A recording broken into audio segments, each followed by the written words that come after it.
Contributi Covid incassati durante il periodo della pandemia attraverso dichiarazioni irregolari. Si tratta di contributi legati alle misure di sostegno Covid.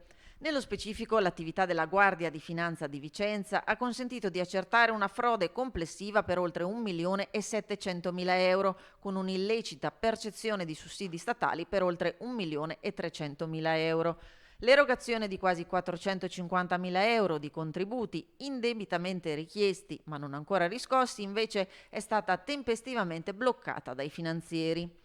La Guardia di Finanza, al termine di un lavoro durato mesi, ha denunciato 44 persone, riscontrando 87 casi di illecita percezione di contributi a fondo perduto. Tra le aziende segnalate alla Procura Berica, imprese di volantinaggio, di fabbricazione e commercio di mobili, di lavorazione di legname, ma anche bar, gelaterie, attività di imballaggio e di confezionamento, di lavorazione orafa e un barbiere.